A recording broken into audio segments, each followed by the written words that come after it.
Who has been selected for the Pranab Barua artist award 2024? 2024 বৰ্ষৰ প্ৰণৱ বৰুৱা শিল্পী বঁটাৰ বাবে কোনে নিৰ্বাচিত হৈছে? কাৰেক্ট এনচাৰটো হ'ব option B Dilip Tamuli. Which AI-based application developed by Assam received the Prime Minister's Award for Excellence in Public Administration 2024? অসমে ডেভেলপ কৰা কোনটো AI ভিত্তিক এপ্লিকেশ্যনে 2024 বৰ্ষৰ ৰাজহুৱা প্ৰকাশনৰ উৎকৃষ্টতাৰ বাবে প্ৰধানমন্ত্ৰীৰ বঁটা লাভ কৰিছিল? কাৰেক্ট এনচাৰটো হ'ব অপশ্যন এ শিক্ষা হেতু অসম। অসমৰ শিক্ষাৰ ক্ষেত্ৰত প্ৰৱৰ্তন কৰা শিক্ষা হেতু এপৰ সফল ৰূপায়ণৰ বাবে ৰাজহুৱা প্ৰকাশন 2024ৰ প্ৰধানমন্ত্ৰীৰ উৎকৃষ্ট বঁটা লাভ কৰিছে অসম চৰকাৰে। আৰু এই বঁটা 2025 চনৰ 21 এপ্ৰিলত অসামৰিক সেৱা দিৱস উদযাপনৰ সময়ত প্ৰধানমন্ত্ৰী নৰেন্দ্ৰ মোদীয়ে প্ৰদান কৰিছিল। Where is the 94th Srimanta Sankardev সংঘ কনফাৰেন্স being held? 94 সংখ্যক শ্ৰীমন্ত শংকৰদেৱ সংঘৰ সন্মিলন ক'ত অনুষ্ঠিত হৈছিল? কাৰেক্ট এনচাৰটো হ'ব অপশ্যন বি যোৰহাটত। 4 দিনীয়া কাৰ্যসূচীৰে এই অধিৱেশন যোৰহাটৰ মবন্ধাৰ এৰালতলী পথাৰত অনুষ্ঠিত হৈছিল। Which communities' handloom products were recently awarded Geographical Indication Certification? শেহতীয়াকৈ কোনটো সম্প্ৰদায়ৰ হস্ততাঁত সামগ্ৰীক ভৌগোলিক সূচক প্ৰমাণপত্ৰ প্ৰদান কৰা হৈছে? কাৰেক্ট এনচাৰটো হ'ব option B Mising tribes. Recently Mising জনগোষ্ঠীৰ হস্ততাঁত সামগ্ৰীয়ে GI টেগ লাভ কৰিছে। লগতে মনত ৰাখিব লাগিব যে হস্তশিল্প উন্নয়ন প্ৰতিষ্ঠানক আনুষ্ঠানিকভাৱে অসমৰ মিচিং জনগোষ্ঠীৰ হস্ততাঁত সামগ্ৰীৰ ভৌগোলিক সূচক প্ৰমাণপত্ৰ প্ৰদান কৰা হয়। Which film won the Best Film Award at the Filmfare Awards Assamese 2024? Filmfare awards অসমীয়াত 2024ত কোনখন ছবিয়ে শ্ৰেষ্ঠ চলচ্চিত্ৰৰ বঁটা লাভ কৰিছিল? কাৰেক্ট এনচাৰটো হ'ব অপশ্যন এ তৰাছ husband. Padma Shri Birubala Rabha who recently passed away was nominated for the Nobel Peace Prize in which year? শেহতীয়াকৈ দেহাৱসান ঘটা পদ্মশ্ৰী বিৰুবালা ৰাভাই কোন বছৰত শান্তি নোবেল বঁটাৰ বাবে মনোনীত হৈছিল? কাৰেক্ট এনচাৰটো হ'ব অপশ্যন বি 2005 চনত। লগতে আমি মনত ৰাখিব লাগিব যে শান্তিৰ নোবেল বঁটাৰ বাবে মনোনীত হোৱা প্ৰথমগৰাকী অসমীয়া হৈছে বিৰুবালা ৰাভা। চ' এই পইণ্টটো বহুত দৰকাৰী হয়।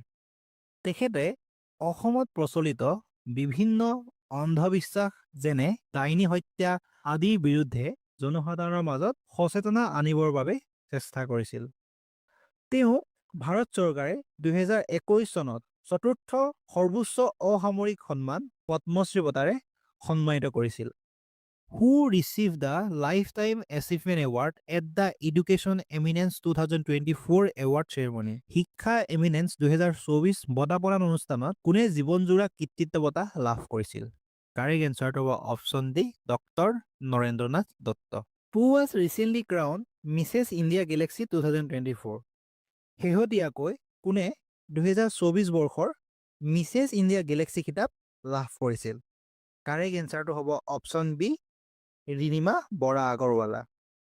তেখেতে ৰাজস্থানৰ জয়পুৰত মিছেছ ইণ্ডিয়া গেলেক্সি 2024 খিতাপ অৰ্জন কৰি অসম তথা কলিয়াবৰলৈ গৌৰৱ কঢ়িয়াই আনিছিল। তাৰ পাছত Drona Bhuyan who recently received the Padma Shri in 2024 is known as a prominent artist of which two dance form? শেহতীয়াকৈ 2024 বৰ্ষত পদ্মশ্ৰী বঁটা লাভ কৰা দ্ৰোণ ভূঞা কোন দুটা নৃত্যৰ বিশিষ্ট শিল্পী হিচাপে পৰিচিত? কাৰেক্ট এনচাৰটো হ'ব option B Suknani Ojapali and Deodhani. So' তেখেত চুকনানী ওজাপালি আৰু দেওধানী ডান্স ফৰ্মৰ কাৰণে পৰিচিত। তেখেতে বিষ্ণু ৰাভা বঁটা লাভ কৰিছিল 2021 চনত, অসম গৌৰৱ বঁটা লাভ কৰিছিল 2023 চনত আৰু পদ্মশ্ৰী বঁটা লাভ কৰিছিলে 2024 চনত। চ' তেখেতে পদ্মশ্ৰী আৰু অসম গৌৰৱ কেতিয়া লাভ কৰিছিলে এইটো কুৱেশ্যন এক্সামত আহিব পাৰে। এই পইণ্টটো বহুত দৰকাৰী হয়। পদ্মশ্ৰী 2024 চনত, অসম গৌৰৱ 2023 চনত। লগতে তেখেতে 2009 চনত ভাৰত চৰকাৰৰ সাংস্কৃতিক মন্ত্ৰালয়ৰ গুৰু সন্মান বঁটা লাভ কৰিছিল। Who is the first player from Assam to be a part of the Women's Premier League signed by Mumbai Indians? Mumbai ইণ্ডিয়ানছৰ চুক্তিবদ্ধ মহিলা প্ৰিমিয়াৰ লীগৰ অংশ হিচাপে অসমৰ প্ৰথমগৰাকী খেলুৱৈ কোন? কাৰেক্ট এনচাৰটো হ'ব option A Jintimoni Kalita. The Jyotiprasad Agarwala শিল্পী সন্মান 2024 was awarded to which of the following individuals? কোনজন ব্যক্তিক 2024 বৰ্ষৰ জ্যোতিপ্ৰসাদ আগৰৱালা শিল্পী সন্মান প্ৰদান কৰা হয়? কাৰেক্ট এনচাৰটো হ'ব option D Ramen Choudhury. How many people from Assam were awarded Padma Shri 2024? অসমৰ পৰা কিমানজন ব্যক্তিক 2024 বৰ্ষৰ পদ্মশ্ৰী বঁটা প্ৰদান কৰা হৈছিল? কাৰেক্ট এনচাৰটো হ'ব অপশ্যন বি 3। অসমৰ পৰা 3জন ব্যক্তিক 2024 বৰ্ষৰ পদ্মশ্ৰী বঁটা প্ৰদান কৰা হৈছিল। সেইকেইজন ব্যক্তি হ'ল পাৰ্বতী বৰুৱা, সৰ্বেশ্বৰ বসুমতাৰী, দ্ৰোণ ভূঞা। পাৰ্বতী বৰুৱা হৈছে প্ৰথম মহিলা হাতী মাউত আৰু তেখেতক হস্তিকন্যা আৰু হাতী কি পৰিনামেৰে জনা যায়। আৰু সৰ্বেশ্বৰ বসুমতাৰীক চিৰাংকী কৃষি চিৰাগ বুলি জনা যায়। চ' এডুকেশ্যন এক্সামত আহিছে। আৰু দ্ৰোণ ভূঞা ওজাপালি আৰু দেওধানী ডেন্সৰ কাৰণে বিখ্যাত। Which Indian conservation scientist was recently conferred with the Harry Marshall Award for Rhino Conservation? শেহতীয়াকৈ কোনজন ভাৰতীয় সংৰক্ষণ বিজ্ঞানীক গড় সংৰক্ষণৰ বাবে দ্য হেৰী মেছেল বঁটা প্ৰদান কৰা হৈছে? কাৰেক্ট এনচাৰটো হ'ব option B Vibhav Kumar Talukdar.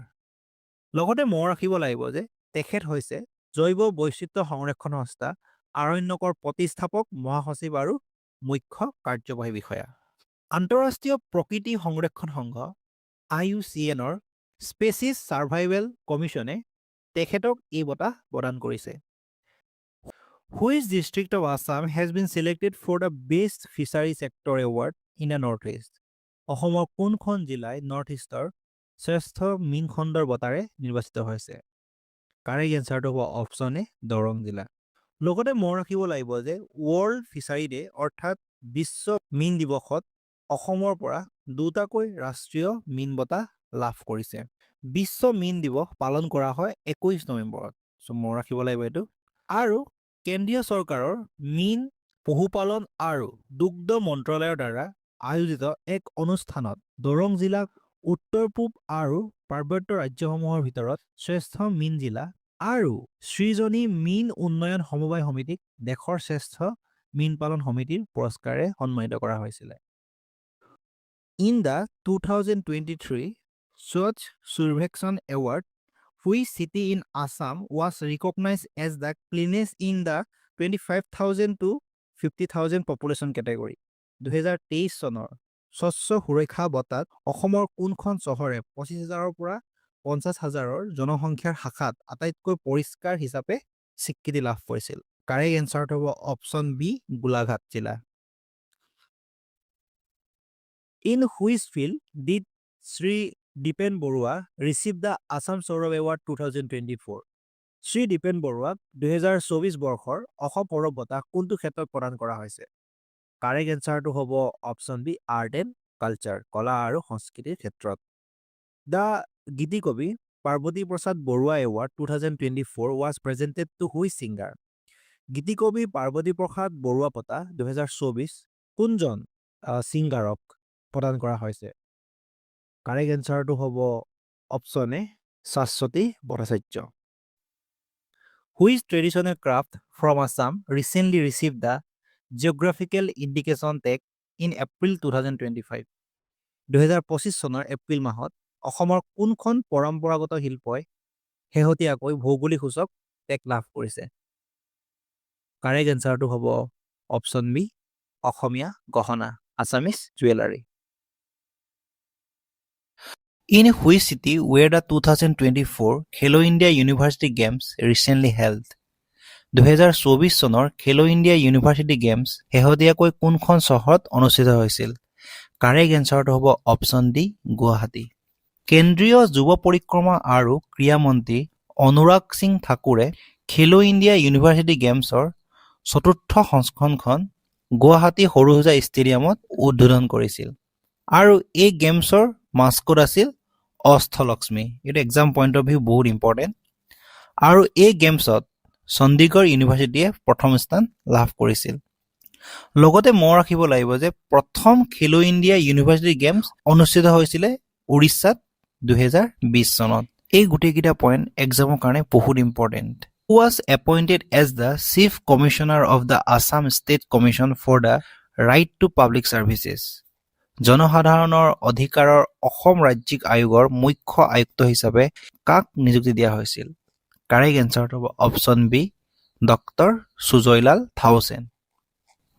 Who is the first and only female photographer from India to be directly accredited by the IOC to cover the Paris Olympic Games 2024? 2024 চনৰ পেৰিছ অলিম্পিক গেমছ কভাৰ কৰিবলৈ IOCৰ প্ৰত্যক্ষ স্বীকৃতিপ্ৰাপ্ত ভাৰতৰ প্ৰথম আৰু একমাত্ৰ মহিলা ফটোগ্ৰাফাৰ কোন? কাৰেক্ট এনচাৰটো হ'ব option B, Geetika Talukdar.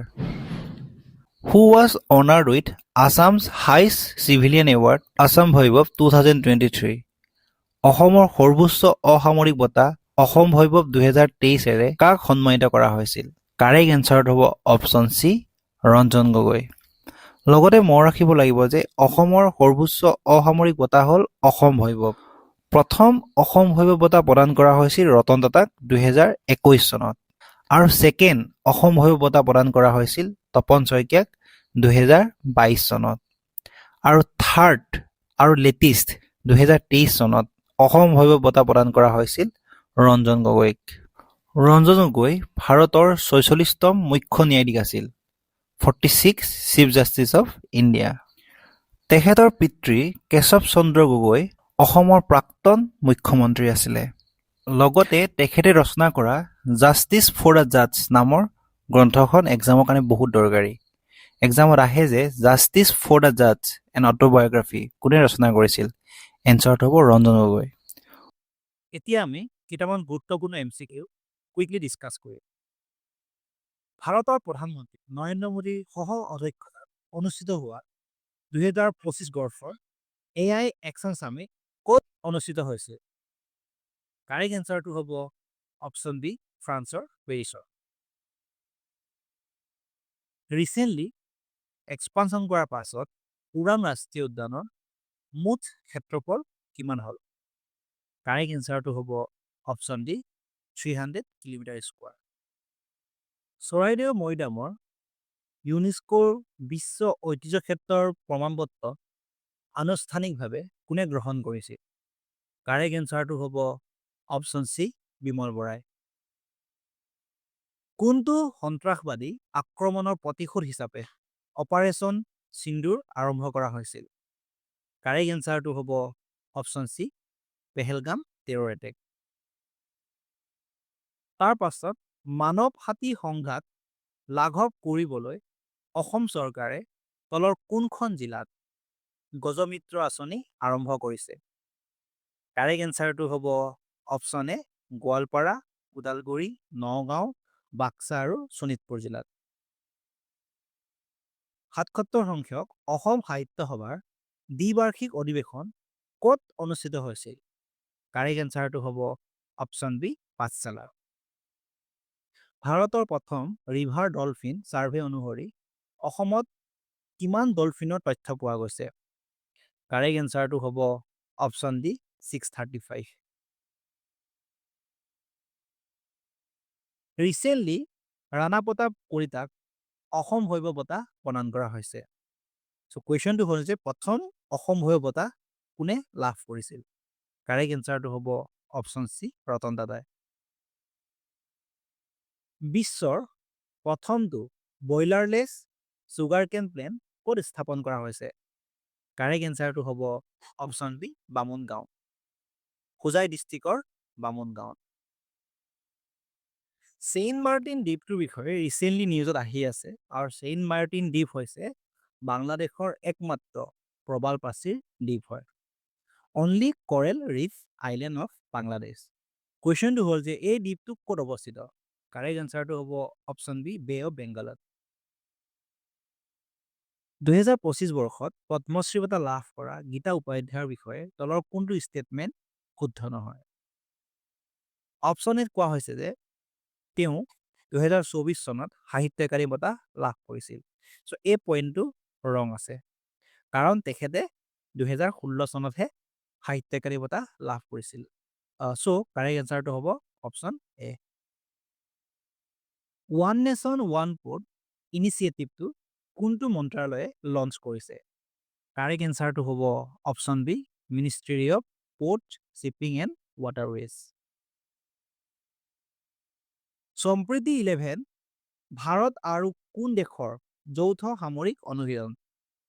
Correct এনচাৰটো হ'ব অপশ্যন চি, বাংলাদেশ। তাৰপাছত সাহিত্য একাডেমী ট্ৰেন্সলেশ্যন এৱাৰ্ড 2024 কেইটামান ষ্টেটমেণ্ট দিয়া হৈছে। ফাৰ্ষ্ট ষ্টেটমেণ্টটো কাৰেক্ট হয়। অঞ্জন শৰ্মাই আৰ্লি হিষ্ট্ৰী অফ কামৰূপক অসমীয়াত অনুবাদ কৰিছিলে আৰু টাইটেল দিছিলে প্ৰাচীন কামৰূপৰ ইতিহাস। তাৰপাছত 2 নম্বৰ কুৱেশ্যনটো ৰং হয়, কাৰণ উত্তৰা বসুমতাৰীয়ে কাঞ্চন উপন্যাসখন ট্ৰেন্সলেট কৰিছিলে, কিন্তু হিন্দীলৈ নহয়, বড়ো লেংগুৱেজলৈকে। আৰু 3 নম্বৰ কুৱেশ্যনটো বাসুদেৱ দাসে হোমেন বৰগোহাঁইৰ সাউদ পুতেকে নাও মেলি যায় বেংগলী লেংগুৱেজলৈ ট্ৰেন্সলেট কৰিছিলে। চ' কাৰেক্ট এনচাৰটো হ'ব অপশ্যন এ, 1 and 3।